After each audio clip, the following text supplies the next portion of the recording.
Video دیکھ لیں. علی بھائی آپ کا کہنا ہے کہ خارجی کافر نہیں، لیکن سنن ابن ماجہ کی حدیث کے مطابق ان کو کافر کہا گیا ہے.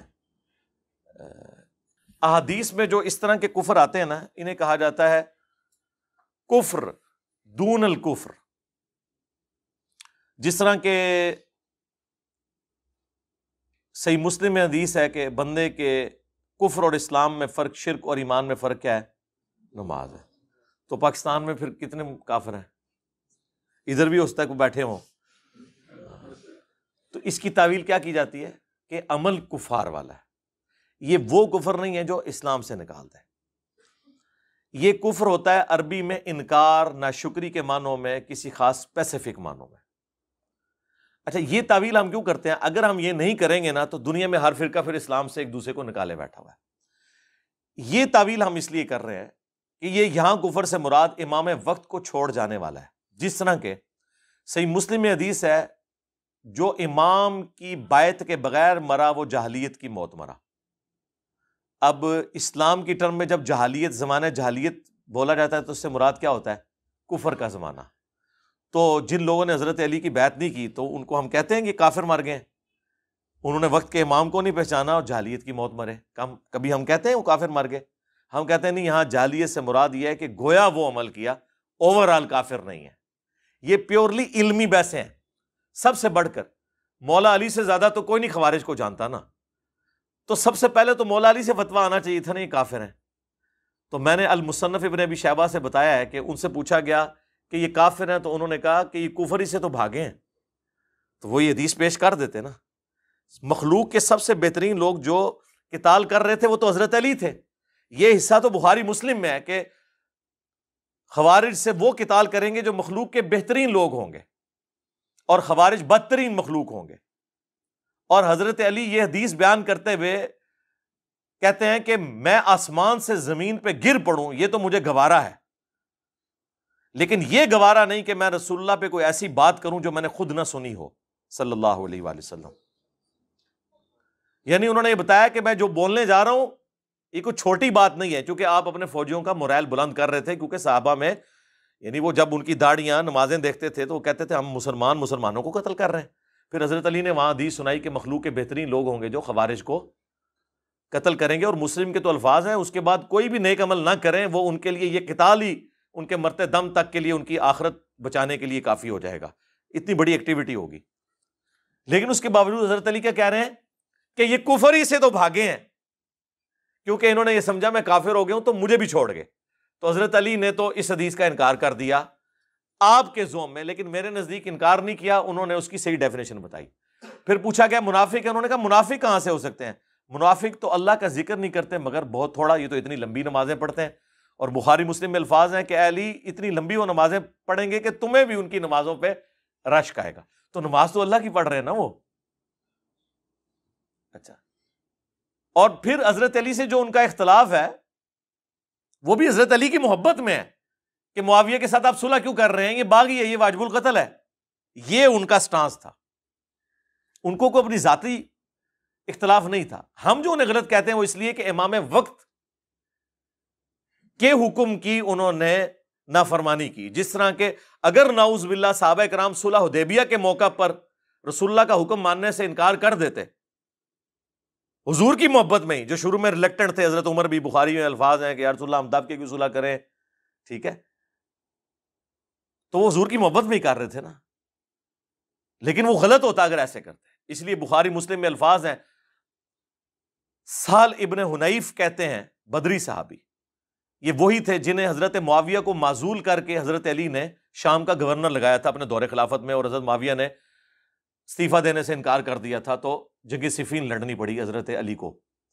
سہل بن حنیف جنگ صفین کے موقع پر بخاری اور مسلم دونوں میں الفاظ ہیں، وہ اپنا گھوڑا دوڑا کے صحابہ کرام میں آتے ہیں اور وہ کہتے ہیں کہ اگر صلح حدیبیہ کے دن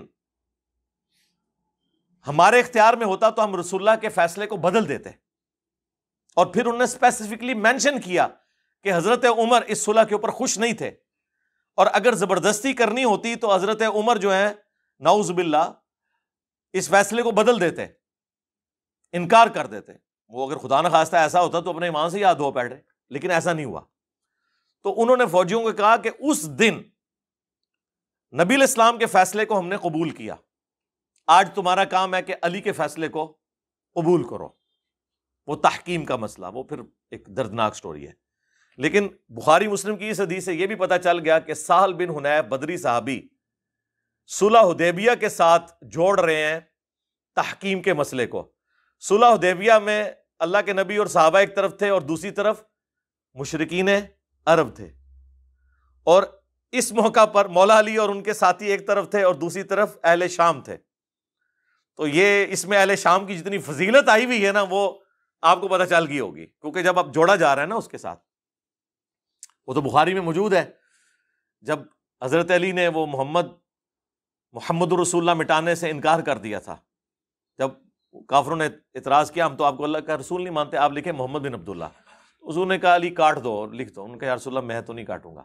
اب یہ کس حضور کی محبت میں انہوں نے کہا، پھر حضور نے کہا ادھر مجھے دو، پھر آپ نے لکیر پھیری اور اپنے ہاتھوں سے لکھا۔ اور حضرت ابوبکر کہتے ہیں حضور کی ہینڈ رائٹنگ اتنی اچھی نہیں تھی، اس لیے کہ آپ کو اللہ تعالیٰ نے یہ ملکہ نہیں دیا تھا، یہ حضور کا معجزہ تھا کہ آپ لکھ پڑھ نہیں سکتے تھے، کیونکہ سورہ العنکبوت میں اگر ایسا ہوتا تو لوگ گمان کرتے یہ کتاب آپ نے خود لکھ لی ہے۔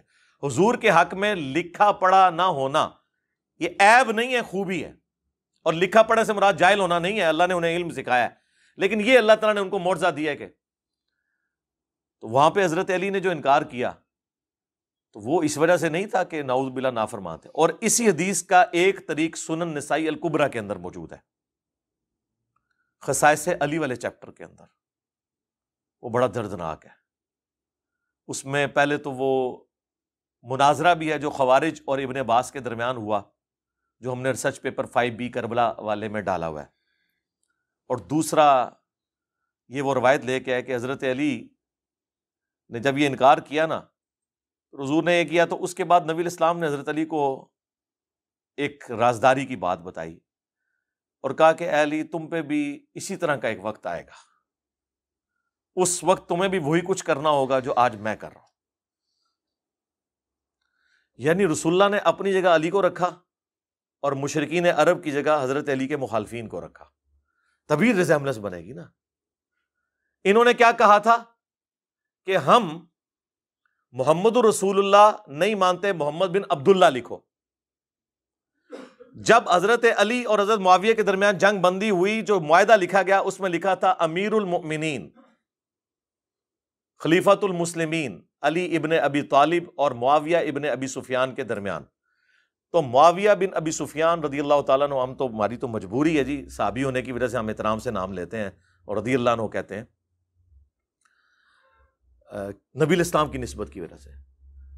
تو ان کے پاس جب یہ معاہدہ پہنچا تو انہوں نے کہا میں تو اس معاہدے پہ سائن نہیں کروں گا، میں تو اسے امیر المومنین نہیں مانتا ہوں، جس طرح کے مشرکین عرب نے کہا تھا کہ ہم اسے اللہ کا رسول نہیں مانتے۔ ٹھیک ہے، تو آپ ذرا دیکھ لیں کیا ریزیمبلنس بن رہی ہے۔ اس سے ان ناسبیوں کا بھی رد ہو گیا جو کہتے ہیں نہیں وہ حضرت علی کو خلیفہ مانتے تھے، بس صرف قصاص عثمان مانگتے تھے۔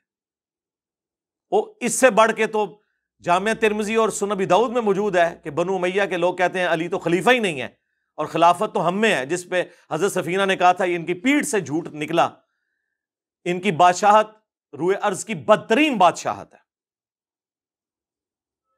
اور مسند ابی داؤد طیالسی اور مصنف ابن ابی شیبہ میں تو یہاں تک موجود ہے کہ یہ بدترین سخت گیر بادشاہ ہیں، اور ان کا پہلا بادشاہ معاویہ ابن ابی سفیان ہے۔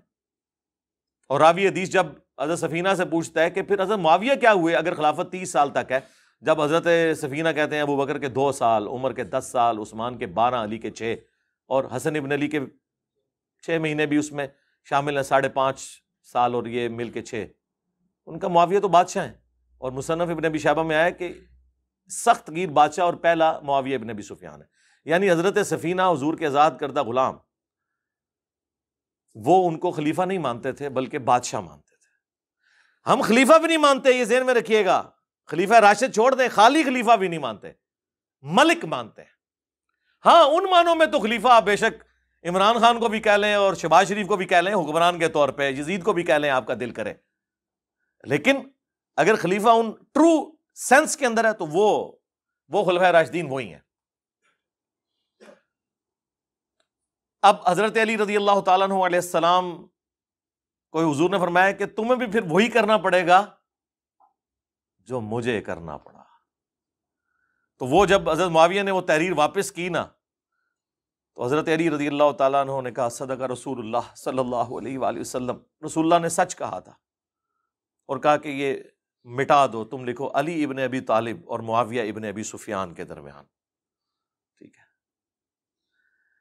اس میں حضرت علی کی جو تکلیف ہے اس کا تو آپ اندازہ کر سکتے ہیں، لیکن آپ اس چیز کا اندازہ کریں کہ مخالفین کے اوپر جو وعید فٹ ہوئی ہے کہ انہوں نے محمد رسول اللہ کا انکار کر کے محمد بن عبداللہ لکھوایا، حالانکہ وہ مشرک تھے.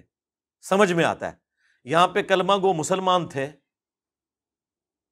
اہل شام، اور انہوں نے امیر المومنین خلیفۃ المسلمین علی ابن ابی طالب کٹوا کر کیا لکھوایا؟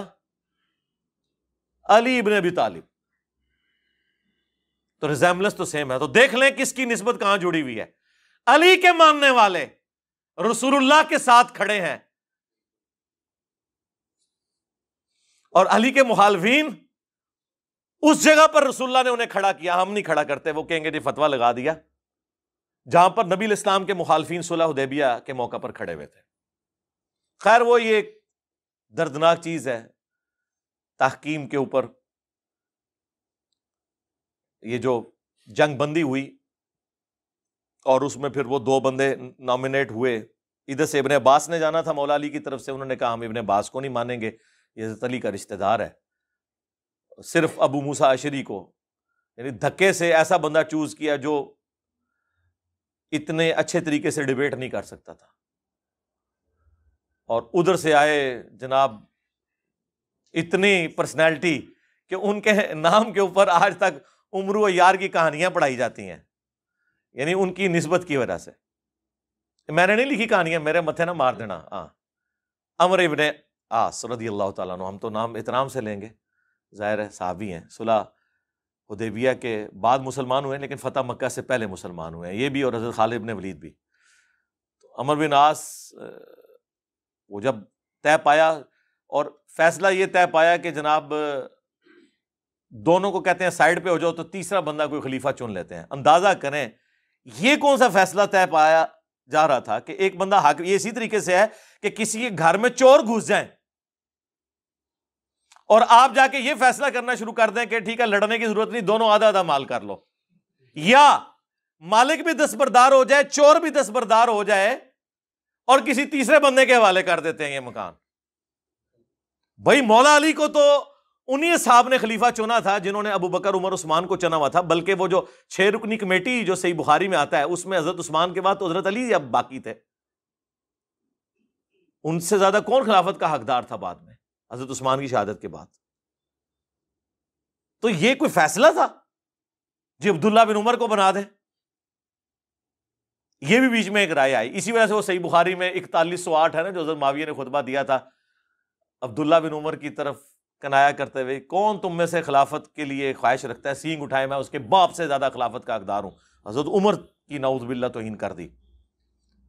تو عبداللہ بن عمر کہتے ہیں بعد میں نے ارادہ کیا کہ میں اپنی گوٹ کھولوں جو میں ایسے کر کے بیٹھا تھا احتبا کر کے دونوں گھٹنوں کو، اور میں کھڑے ہو کے اسے کہوں کہ معاویہ تجھ سے زیادہ خلافت کا حقدار وہ ہے جس نے تجھ سے اور تیرے باپ سے اسلام کی خاطر جنگیں کی ہوئی ہیں، یعنی عبداللہ بن عمر، کیونکہ غزوہ خندق کے چیپٹر میں یہ حدیث امام بخاری لے کے آیا ہے. یا حضرت علی کی طرف اشارہ ہے کہ تم باپ بیٹا تو کافر تھے، آج بعد میں مسلمان ہو کے کہہ رہے ہو کہ ہم عمر سے بھی زیادہ خلافت کے حقدار ہیں، کیونکہ انہوں نے کہا میں اس کے اور اس کے باپ سے زیادہ خلافت کا حقدار ہوں. تو ظاہر ہے جسے کہا اسی کو تکلیف ہوئی نا. انہوں نے بعد میں کہا میں نے ارادہ کیا لیکن پھر میں فتنے کے ڈر سے خاموش ہو گیا اور خون ریزی کے ڈر سے، پھر مجھے جنت کی نعمتیں یاد آ گئیں کہ ٹھیک ہے مر کے تو جنت میں ہی جانا ہے، دنیا میں کمپرومائز کر لیتے ہیں. اور وہ راوی حدیث جو تابعی ہے وہ کہتا ہے کہ عبداللہ بن عمر نے خاموش ہو کے اپنی عزت بھی بچا لی اور اپنی جان بھی بچا لی. یعنی ایک خال المومنین نے، جی عبداللہ بن عمر بھی تو خال المومنین ہے، مومنین کے ماموں نہیں ہیں، سیدہ حفصہ کے بھائی ہیں. اور اس بخاری کے حدیث میں حضرت حفصہ ہی ان کو بھیج رہی تھی کہ جاؤ بھائی معاویہ کا جا کے خطبہ سنو، ورنہ تمہاری غیر موجودگی کو کہیں تمہارے خلاف سازش کے طور پر ایکسیپٹ نہ کر لیا جائے. اور دوسرے خال المومنین حضرت ام حبیبہ کے بھائی حضرت معاویہ رضی اللہ تعالیٰ عنہ. اندازہ کریں اس عورت کی نسبت کی وجہ سے عزت کی جا رہی ہے جس عورت نے اپنے بھائی اور باپ سے ٹکر لے کے حضور سے شادی کی ہوئی ہے، اور کل کو مسلمان ہو کے اس کی نسبت کو اپنے حق میں یوز کیا جا رہا ہے. یعنی آپ پہلے مخالفت کریں کہ تم اس نبی پہ ایمان کیوں لائی ہو، اور کل کو جب آپ ایمان لے آئیں تو آپ کہیں کہ میں تو اس کا بھائی ہوں، میں تو اس کا باپ ہوں. خیر، وہ تحکیم کے اس موقع کے اوپر، یہ بھی تحکیم کے بعد کا واقعہ ہے جو یہ میں بخاری 4108 بیان کر رہا ہوں. باقی آپ میرا کربلا والا ریسرچ پیپر پڑھیں تو الحمدللہ ہر چیز آپ کو کلیئر ہو جائے گی. چلے خیر، وہ تحکیم کے مسئلے پہ آئے. وہاں سے جناب ابو موسیٰ اشعری کو انہوں نے کہا مانیں گے، ادھر سے عمرو بن عاص گئے اور جی معزول کر دیں جی. اور عمرو بن عاص نے کہا کہ سب سے پہلے ابو موسیٰ اشعری سے کہا کہ تم کھڑے ہو کے اناؤنسمنٹ کرو کہ میں علی کو معزول کرتا ہوں اور معاویہ کو بھی معزول کرتا ہوں. پھر میں کھڑے ہو کے اناؤنسمنٹ کروں گا کہ میں معاویہ کو معزول کرتا ہوں اور علی کو بھی کرتا ہوں، کوئی اور بندہ چنیں گے. لیکن رزلٹ کیا نکلا؟ ابو موسیٰ اشعری جو ہیں وہ تو ممبر پہ چڑھ کے انہوں نے یہ بات کر دی. ہمارے نزدیک تو بالکل غلط فیصلہ تھا. عمرو بن عاص جب چڑھے انہوں نے کہا کہ دیکھو اس نے تو علی کو بھی معزول کر دیا اور معاویہ کو معزول کیا، میں معاویہ کو بحال کرتا ہوں، اسے خلیفۃ المسلمین بناتا ہوں اور علی کو معزول کرتا ہوں. ایک صوبے کے گورنر کو خلیفۃ المسلمین بناتا ہوں. یعنی ان کہتے ہیں وہ کھلونے دی تھان دیتی تے منجی ڈا کے بہ گئے. تو ابو موسیٰ اشعری جو ہے ان کو پھر غصہ آیا کہ یہ تو کمرے کے اندر کیا کمٹمنٹ کر کے آیا تھا. تو انہوں نے کہا کہ تو جو ہے نا تیری مثال کتے کی مثال ہے اے عمر. یہ انہوں نے کہا، میں نے نہیں کہا. تو انہوں نے کہا تیری مثال گدھے کی مثال ہے. ٹھیک ہے، خیر اسی کے اوپر وہ چپکلش ہوئی، معاملہ یہیں پہ ختم ہو گیا. پھر حضرت علی واپس چلے گئے. ابھی صفین پارٹ 2 ہونا تھا لیکن خوارج نے حضرت علی کو شہید کر دیا. اس کے بعد پھر ابو موسیٰ اشعری پوری زندگی حضرت علی کے سامنے نہیں کبھی آئے، شرمندگی کے مارے جو کچھ ایکٹیویٹی پرفارم ہوئی.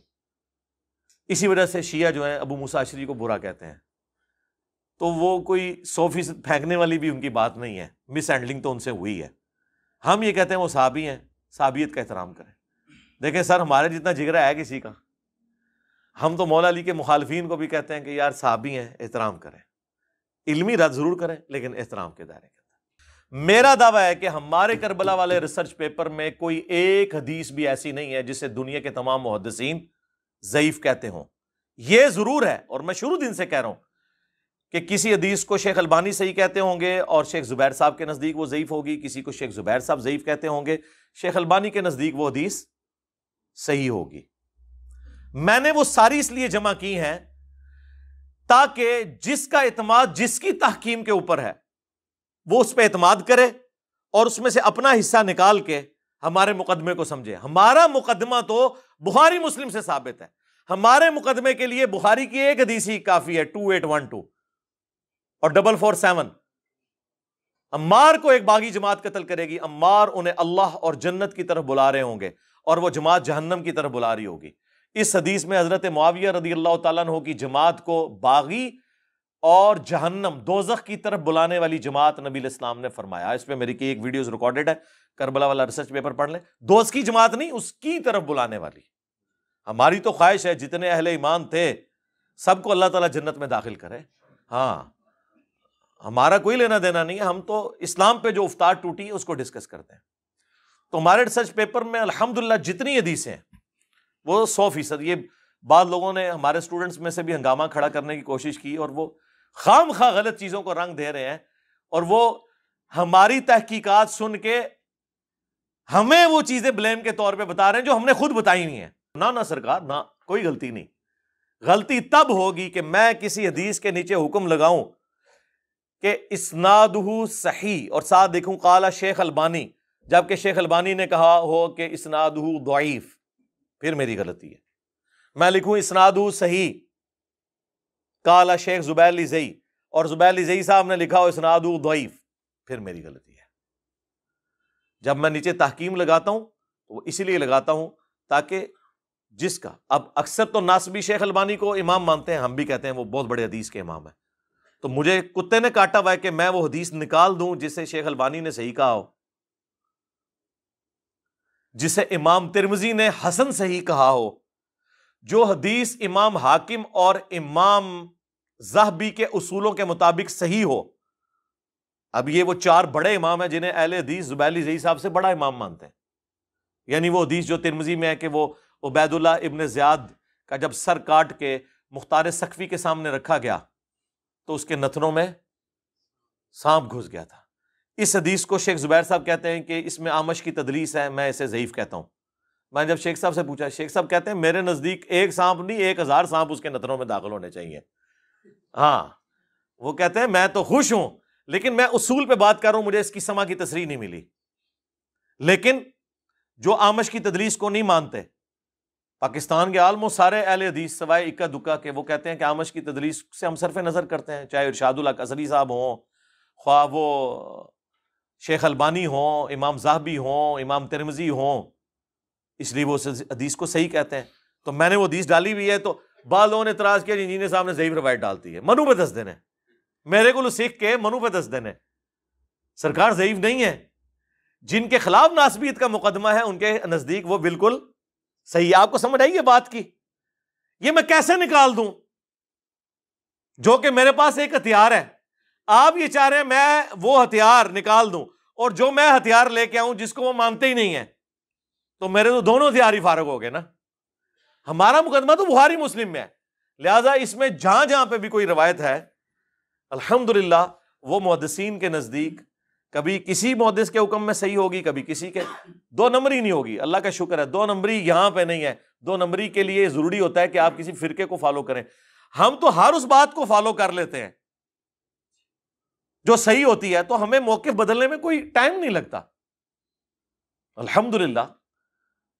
کہیں پہ غلطی ہو اپنا رجوع ریکارڈ کرواتے ہیں، لیکن وہ غلطی ہونی بھی چاہیے نا، خام خواہ تو نہیں رجوع ریکارڈ کرانا، یا خام خواہ میرے ساتھ اختلاف رائے تو نہ کوئی کرے، کوئی بات بنتی بھی ہو نا۔ آٹا گوندے ہلدی کیوں ہے؟ تو آٹا گوندتے ہوئے ہلنا تو پڑے گا نا۔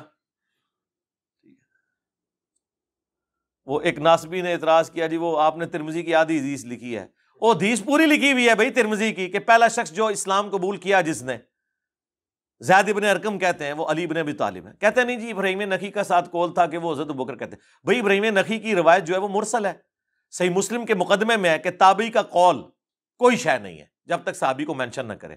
جب ایک روایت آدھی جو روایت ہے وہ موقوف ہے ایک صحابی تک جو سابقون الاولون میں سے ہیں، اور باقی جو آدھا اس کا جو حصہ ہے وہ ہے ہی ضعیف اور مردود اور مرسل ہے، میں نے اس کو نہیں لکھا، تو اس سے کیا فرق پڑتا ہے؟ جبکہ میں اس پمفلٹ کے لکھنے سے پہلے پوری ویڈیو ریکارڈ کروا چکا ہوں، پہلا مسلم کون، اس میں نے اس کو پورا بریف کیا ہے۔ یہاں پہ میں کرتا تو یہ پمفلٹ میں 4 صفحے مجھے اور ایڈ کرنے پڑتے ہیں ایک ضعیف روایت کے بارے میں بتانے کے لیے کہ یہ ضعیف کیوں ہے، اس لیے میں نے جو صحیح پورشن ہے وہی لکھا ہے۔ سمجھ آئیے آپ کو بات کی؟ اور اس کو 2 نمبری کہہ کے پیش کرتے ہیں۔ 2 نمبری کیوں کرنی ہے؟ جو آپ 2 نمبریاں بتاتے ہیں وہ آپ کی اپنی 2 نمبریاں پکڑی جاتی ہیں۔ وہ ہمارے غلام محی الدین بھائی ہیں، یہ لفظ ہے محی الدین، محی الدین ویسے بول دیتے ہیں لیکن اصل لفظ ہے محی الدین۔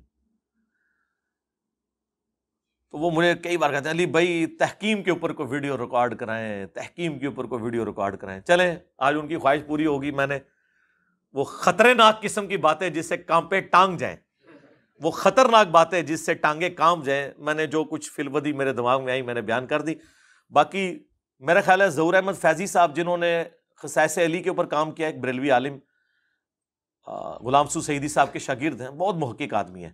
صلح حسن پہ بھی انہوں نے ایک کتاب لکھی ہے، اور اب مسئلہ افضلیت کے اوپر بھی انہوں نے کتاب لکھی ہے۔ وہ میرا خیال ہے اب اس کے اوپر کام کر رہے ہیں، مسئلہ تحکیم کے اوپر۔ کچھ تو ویسے انہوں نے مختلف جستہ ذکر کیا ہے، باقی اگر وہ نہیں کر رہے تو میں ان سے ریکویسٹ کروں گا اس ویڈیو کی وساطت سے بھی کہ وہ ماشاءاللہ کمپیٹنسی رکھتے ہیں۔ حضرت معاویہ رضی اللہ تعالیٰ عنہ کے فضائل میں جو جھوٹی روایتیں اکٹھی کی تھیں دعوت اسلامی والوں نے، انہوں نے ان کے رد کے اوپر بھی ایک اتنی موٹی کتاب لکھی ہے۔ باقی ہم تو بس اجمالاً چیزیں بیان کر دیتے ہیں تاکہ آپ کے لیے اصلاح کا اس میں کوئی معاملہ ہو جائے، مقصد کسی کو ذلیل کرنا نہیں ہوتا۔ تو بات کہاں سے کہاں نکلی تھی وہ خوارج والی، وہ میں نے آپ کو کہا نا کہ کبھی آمد ہوتی ہے نا، آج ہو گئی، وہ اللہ نے فیصلہ کرنا ہوتا ہے شرح صدر کب ہو.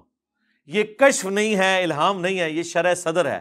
جسٹ لائک جب کسی شاعر کے اوپر کوئی دکھی کیفیت ہو تو وہ اشعار کہہ دیتا ہے، تو ہمارا بھی یہی معاملہ ہوتا ہے کہ ہم اس طرح کی جب کوئی بات ہے، اب دیکھیں وہ بائی چانس ہی، مطلب میں ایک جملہ بولا، جب کبھی ہم کوئی بات کرتے ہیں نا کہ جی فضائل مال میں یہ لکھا ہے، تو وہ دیوبندیوں کے مولوی کہتے ہیں او جی تو فلانے بزرگ نے بھی لکھا ہوا ہے، آپ ان کو کوئی نہیں غلط کرتے. او میں ہے کیڑا جو فلانا. پھر اس میں نے ایک جملہ بولا، وہ فی البدی اللہ نے میری زبان سے جاری کیا کہ بھئی جب ہم کتاب و سنت کے دائرے میں حضرت معاویہ رضی اللہ تعالیٰ عنہ، حضرت عمر بن عاص رضی اللہ تعالیٰ عنہ، حضرت مغیرہ ابن شعبہ رضی اللہ تعالیٰ عنہ سے اختلاف رکھ سکتے ہیں تو بابت شے ہی کوئی نہیں. وہ اس وقت جب جملہ میری زبان سے نکلا، وہ پھر اسے کوئی شرف قبولیت حاصل ہو گیا، اور اب تو ماشاءاللہ وہ کمپلیٹ ہو گیا. کیا؟ نبی کے جیسا ہے ہی کوئی نہیں، بابت شے ہی کوئی نہیں. اب ان لوگوں کا بھی گلا دور ہو گیا جو کہتے ہیں اب بابوں کی توہین کر رہے ہیں. تو اب آپ دیکھیں کس شخص کے مقابلے پہ ہم ذکر کر رہے ہیں. آپ تو ہمیں کہتے ہیں جی وہ کوئی بڑے سے بڑا بھی بابا غوث قطب ابدال ہو، کسی ادنا سے صحابی، خواہ وہ حضرت واشی کیوں نہ ہو، ان کے گھوڑوں کے قدموں کی خاک جو گھوڑے کے نتنے میں بیٹھتی ہے اس کو نہیں پہنچ سکتا. تسی تے اتنا ذلیل کر دے ہو اپنے بابیاں نو خود. میں تو رسول اللہ کے مقابلے پہ کہہ رہا ہوں کہ نبی کے جیسا ہے ہی کوئی نہیں، بابے تے شے ہی کوئی نہیں. تو میری بات بری لگ جاتی ہے. خود تو آپ نے اتنا ذلیل کیا ہے کہ گھوڑے کے بھی قدموں کے نیچے، وہ بھی جو جا کے ناک میں جا کے وہ ذرے بیٹھتے ہیں. ٹھیک ہے نا؟ پتہ نہیں اور کتنے کتنے تسی جناب پہنچائے ہیں اپنے بزرگاں نو. ٹھیک ہے نا جی؟ ایسے وہی میں نے کہا نا، میرے ساتھ ایسی دشمنی ہے، میں کہوں نا خدا ایک ہے، انہوں نے کہنا نہیں آج تو اسی دو منا گے. ابھی میرا ایک کلپ آ رہا ہے انشاءاللہ، فائنل ہو گیا وہ، اس کا عنوان ہے میرے خلاف کلپ بنانے کا ثواب. ہاں کتنا ثواب ہوتا ہے اگر علی بھائی کے خلاف کلپ بنایا جائے. اس کا اتنا ثواب ہوتا ہے جس طرح دنیا میں ہر بندے کی یہ خواہش ہے نا میں مرنے سے پہلے ایک مسجد بنواؤں گا، اس طرح دنیا کے ہر عالم کی خواہش ہے کہ مرنے سے پہلے میں نے انجینئر کا رد ضرور کرنا ہے ایک بار. اس وقت تمام فرقوں کے علماء دین کی خدمت یہ نہیں سمجھ رہے کہ لوگوں کو دین سکھائیں، وہ یہ خدمت یہ سمجھ رہے ہیں کہ انجینئر صاحب کے خلاف ایک کلپ ریکارڈ کرا دیں اور لوگوں کو بتائیں کہ اس دور میں دجال سے بڑا فتنہ یہ ہے، آپ نے اس سے بچ جانا ہے. ہاں یہی خدمت کر رہے ہیں. بتائیں مجھے کیا اب اہل حدیث بریلویوں کے خلاف کلپ بناتے ہیں جو انہوں نے ادھم مچایا ہوا تھا؟ ان کے دیکھ لے پچھلے 3-4 سالوں میں سارے کلپ میرے بارے میں آ رہے ہیں، بریلویوں کے کلپ سارے میرے بارے میں آ رہے ہیں. ٹھیک ہے جی؟ دیوبند کے کلپ سارے میرے بارے میں آ رہے ہیں. شیعہ سے تھوڑے بہت امید تھی کہ وہ کوئی انصاف کا کام لیں گے، لیکن اب تو انہوں نے بھی وہ سارے کے سارے معاملات شروع کر دیے ہیں اور جھوٹے الزامات میرے اوپر لگانے شروع کر دیے ہیں. خیر میں تو خوش ہوں کہ وہ جو ہم پہ لوگ الزام لگاتے تھے یہ وابی ہے، اہل حدیثوں کے کلپ آئے 2015 میں نے کہا شکر ہے میرے مالک، انہوں نے کوئی وابی کہے گا میں کہ دیکھو سارے وابی میرے خلاف تھے. ٹھیک ہے جی؟ جب یہ کہتے ہیں نہیں اندروں والے بھی بریلوی ہے، جب بریلویوں کے کلپ آئے میں کہا شکر الحمدللہ. پھر میں دعائیں کرتا تھا یا اللہ شیعہ کے بھی کلپ آئیں تاکہ میں ان کے ناسبیوں کے منہ بند کروں. ہوں دیکھو تھوک دے صاحب نال کلپ آ رہے ہیں انہوں نے بھی. ٹھیک ہے جی؟ تو ہم ساروں کہیں گے شکریہ علماء دیوبند، علماء بریلویہ، علماء اہل حدیثیہ اور وہابیہ اور شیعہ کہ آپ لوگ یہ کلپ اور بنایا کریں تاکہ میں اپنی عوام کو سیٹسفائی کر سکوں گا. تک کو یار یہ بھی گالا منو کٹ رہے تھے، منو خدا دا نہ منو سرٹیفکیٹ دے دو کہ میرا تعلق کسی کے ساتھ نہیں ہے. ہم تو سمپل مسلم ہیں الحمدللہ.